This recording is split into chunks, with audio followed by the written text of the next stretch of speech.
Wow, I still remember the crossroads that I was on when I got into the industry.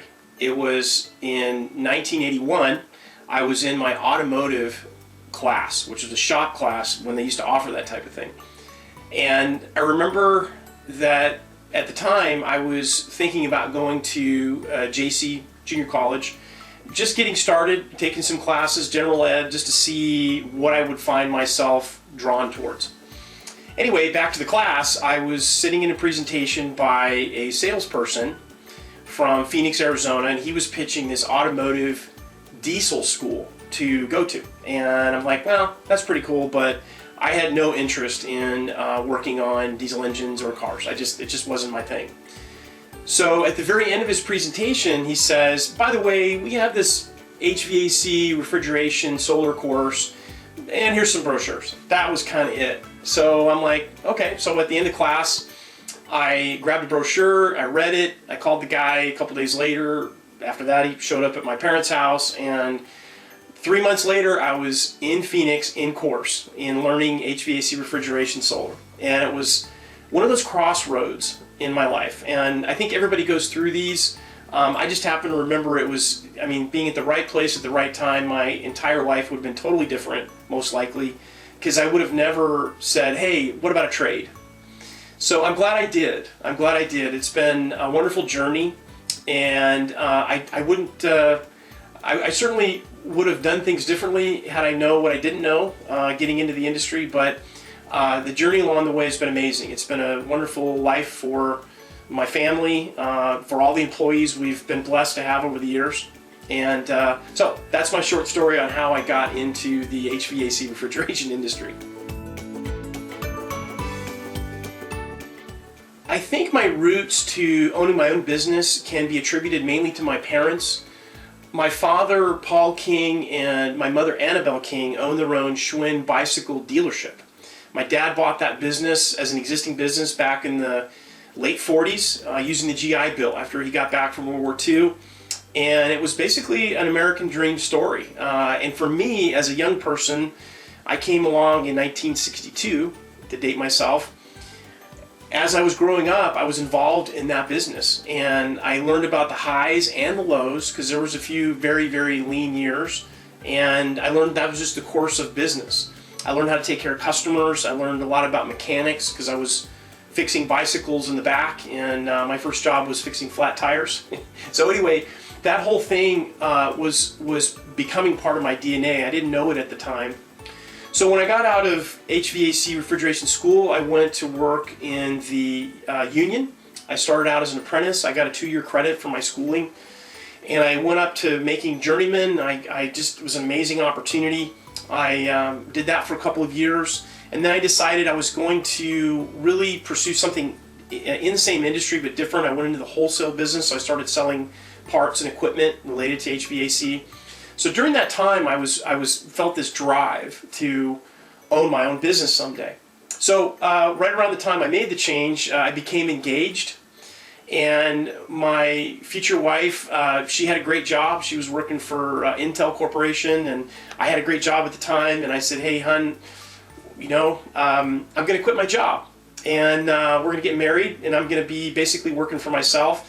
And she stuck with me. She saw my drive, and it was a lot of fun, a lot of challenge to get started. So I basically started out with one truck, and I grew the business to what it became. And then in 2000, I decided to sell the commercial air conditioning business, and that's that. So that's how I got into the owning my own HVAC refrigeration company.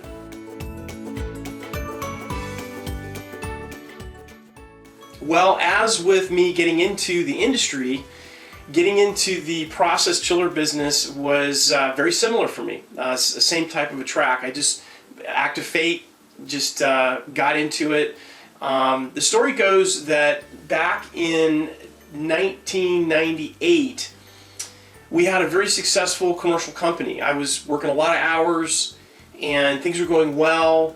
One of the big hallmarks, even today, is owning or having maintenance contracts with good clients. And one of my biggest maintenance contract, a big electronics company, came to me and said, "Hey Martin, we just purchased this multi-million-dollar Hewlett-Packard digital IC tester for testing microchips and memory chips, things like that.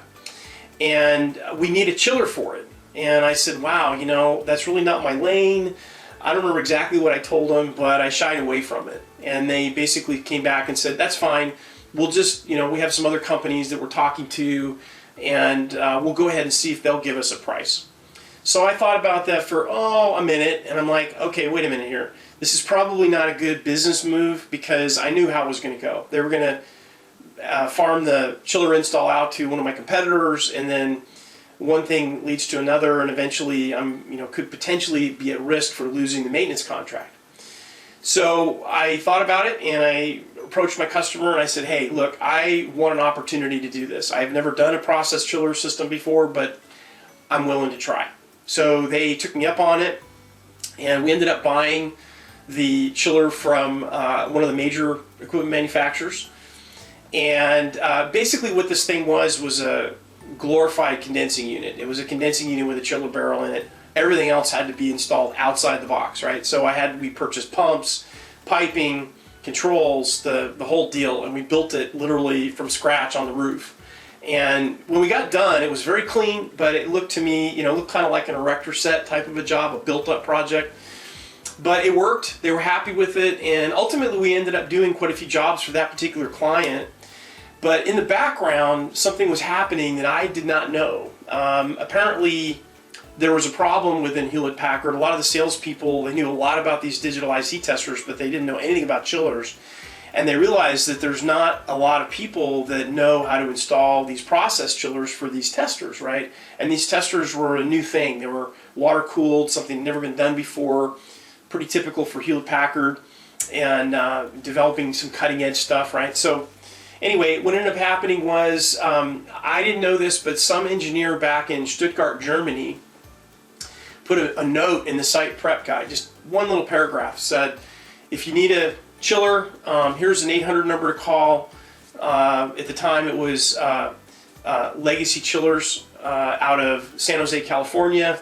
Give them a call. So probably a month after that got written in there, our phone just lit up. And we ended up with projects coming in from all over the continental United States, Europe, Malaysia, all over the place. We were building chillers. So we started manufacturing our own chillers. We did a few more jobs where we were buying chillers from other companies, but what we ended up ultimately doing was building our own package chiller, very similar to what we produced at Legacy Chillers in our little plant in San Jose. So anyway, that business grew, and ultimately we outsourced the manufacturing through a private label agreement with another company. The president of that company, he ultimately ended up leaving, and we ended up starting our own manufacturing company in Pennsylvania. So I had the chiller manufacturing company as well as the sales arm of Legacy Chiller Systems Inc. brand. So it was really amazing. So for a few years, from 1999 through late 2000, I ran both companies. I mentioned earlier I sold the contracting company, and then I went in 2000, 2001, I went full-time into chiller manufacturing. So that's pretty much it. It was a roller coaster of a ride. I could go on all day about the different opportunities and different things that I had that I was able to be participant in. It was pretty amazing. So in June of 2020, I sold Legacy Chiller Systems Inc. and became retired. So I'm sure we're going to get into that in a minute, but that is how I got into the process chiller manufacturing business.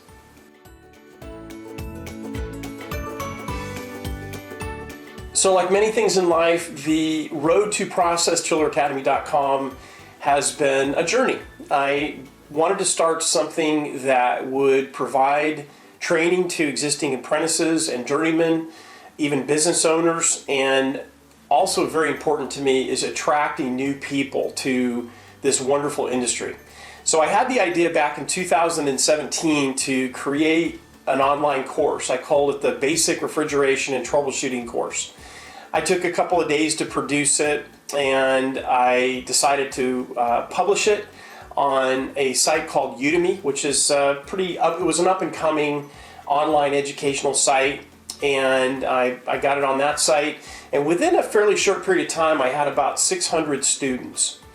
So that was really rewarding for me, and I thought it was a proof of concept, but I had to kind of file that away in the back of my mind because I was still running legacy chiller systems, and that was a full-time endeavor. So I said, if I ever decide to do this online education thing, this would be a way to do it. So didn't really do much on that until around June of 2020. In June of 2020, I was completing the sale of Legacy Chiller Systems, Inc. And I said, I remembered this online course, and I had even more students, and I decided I was going to pursue this, but I took about 6 months off to kind of ponder life and figure out what I was going to do for my next chapter. My wife and I did some traveling, and I got back, and in January of 2021, I decided to officially launch ProcessChillerAcademy.com. And since then, it's been a journey. I was totally new to the online education business, and people knew me for engineering and process chillers and doing design work around process chillers, but they didn't really know me in the area of online education. So I've had to reinvent myself in the minds of a lot of the contacts, the thousands of people I've met and been blessed to know over my career. Anyway, so that's kind of where it's at right now. I have a blog, we have a podcast, we have both paid content as well as a bunch of free stuff, and we're in the process now of attracting new contacts and new community through our website. We created a resource page on ProcessChillerAcademy.com that's full of stuff. We're focusing, at least right now, on journeyman level HVAC refrigeration technicians, and we're promoting what we call our Best Tech series, and followed by that is going to be Best Owner series, where we're going to be helping out the business owner community out there, because my background not only in process chillers was in mechanical commercial contracting, so that's going to be fun. Got a lot of stuff coming up, and so that's kind of where I'm at right now in 2021, and we'll just kind of see how it goes, and hopefully I'll have another update for everybody at some time in the future.